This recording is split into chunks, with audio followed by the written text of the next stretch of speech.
Hola queridos escuchas, sean bienvenidos a este primer podcast, este primer episodio que lo hacemos para la materia de neuroaprendizaje.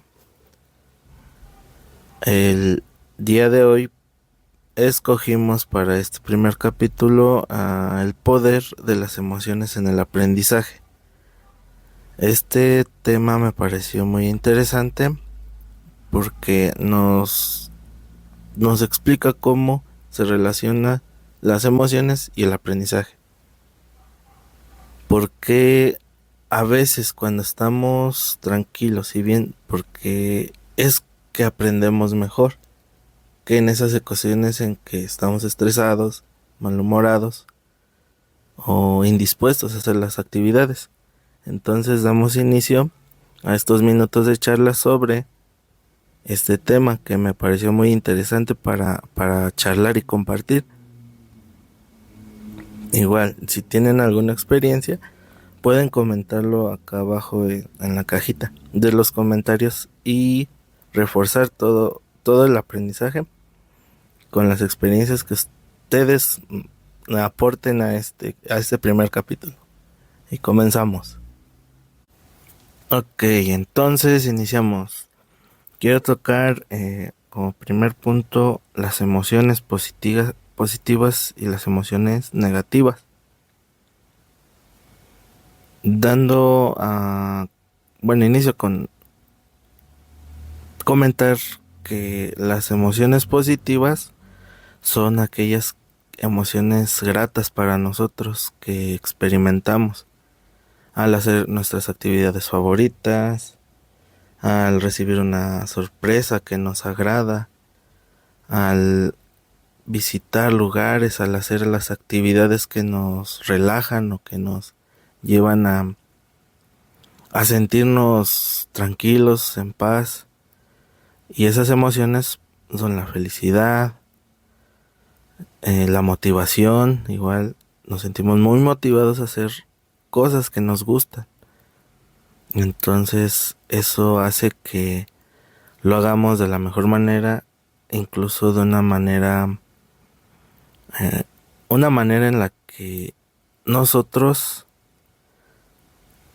nos guste desarrollarlo hasta su punto de perfección, ¿no? Gracias a la motivación y al sentido de gratitud o bienestar que nos hace sentir esas actividades. Ahora bien, las sensaciones negativas que sentimos y que nos hacen no querer hacer nada, posponer las cosas o incluso evitarlas hacer.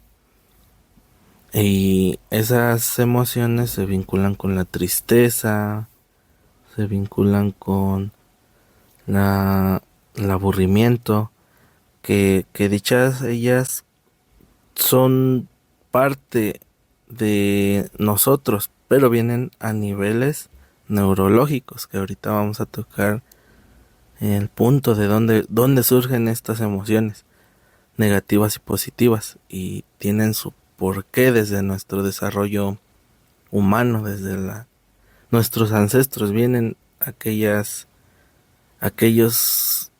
mecanismos que tenemos y que a veces no comprendemos.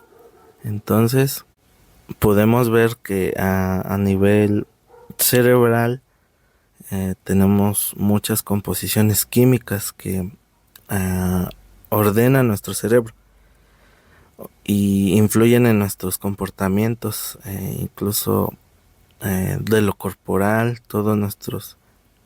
nuestra razón física y nuestros comportamientos sociales.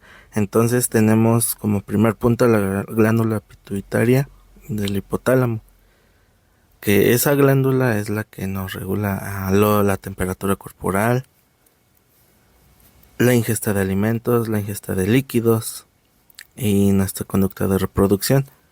Entonces esta glándula es más bien lo que nos mantiene nuestro mecanismo de supervivencia. Nuestra temperatura corporal cuando nos enfermamos por ejemplo de gripe, llega a aumentar y puede ser peligroso, sí. Aumenta mucho nuestra temperatura corporal. Igual nuestra alimentación ahí se controla, ingesta de líquidos y alimentos.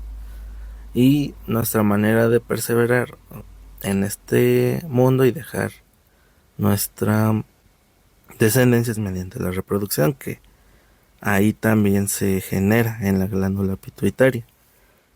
Ahora tenemos al hipocampo, que ahí se genera la memoria y vincula las emociones correspondientes a la experiencia.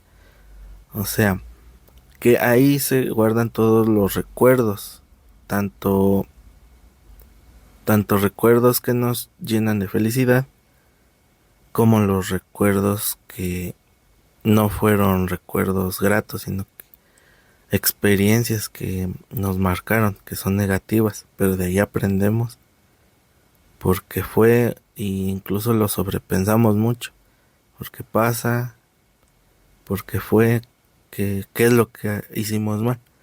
Y ahí en el hipocampo se almacena todos esos recuerdos, experiencias negativas y experiencias positivas, y las vinculamos con la emoción, igual emoción negativa y emociones positivas. Ahí se almacena todo todas esas experiencias y recuerdos. Tenemos a la amígdala, que es la sensación de miedo. Ahí surge el miedo, incrementa los estados de alerta para es nuestro mecanismo de supervivencia y se asocia con la sensación de temor. ¿Por qué algo nos causa temor? Ahí viene desde la amígdala. Incluso ya son recursos predeterminados desde nuestros ancestros, que le tenemos temor a las alturas, temor a la oscuridad, igual algunas situaciones que nos hace estar alertas. Entonces esto ya viene predeterminado y es nuestro mecanismo de supervivencia, huir o tener prudencia de acciones o actividades que pasan a nuestro alrededor.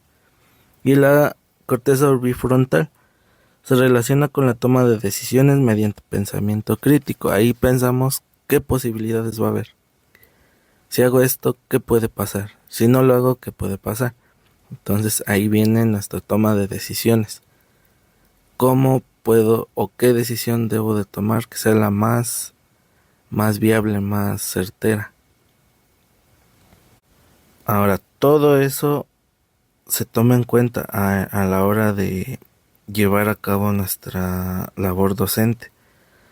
Quiero generar ambientes de aprendizaje óptimos para los niños, en donde ellos se sientan tranquilos, felices, motivados, que ahí viene la vinculación, motivación, emoción y aprendizaje. Un niño motivado, un niño tranquilo y feliz en sus clases te asegura un alto porcentaje de efectividad en su aprendizaje, a cambio de un niño con temor, con miedo. Por ejemplo, hay ocasiones en que hay miedo o temor en compartir algo por el simple hecho de ser señalado. Ese es un sentido de miedo que no debe de haber en el aula. El ambiente de aprendizaje debe de ser armónico, debe ser compartido, debe de ser fructífero para los niños y debe de llevar al docente a generar y a comprender cómo aprenden los niños. Ahí es donde comparten cómo aprenden y cómo quieren aprender, qué es lo que quieren aprender y qué les gusta. También todo eso es un ambiente de aprendizaje armónico, donde se comparten ideas, emociones, sensaciones, incluso propuestas, que ahí también toman decisión los niños al interactuar con el docente. Y como conclusión, es cierto que las emociones y el aprendizaje se vinculan. Hay que estar bien emocionalmente para aprender. Y vamos a aprender todo lo que nos interese y lo que le demos valor, que nos va a servir, que nos va a funcionar. Entonces, desde el lado desde el lado emocional, desde la parte interna cerebral, comprendemos que un aprendizaje efectivo se formula con base a una emoción positiva y estable,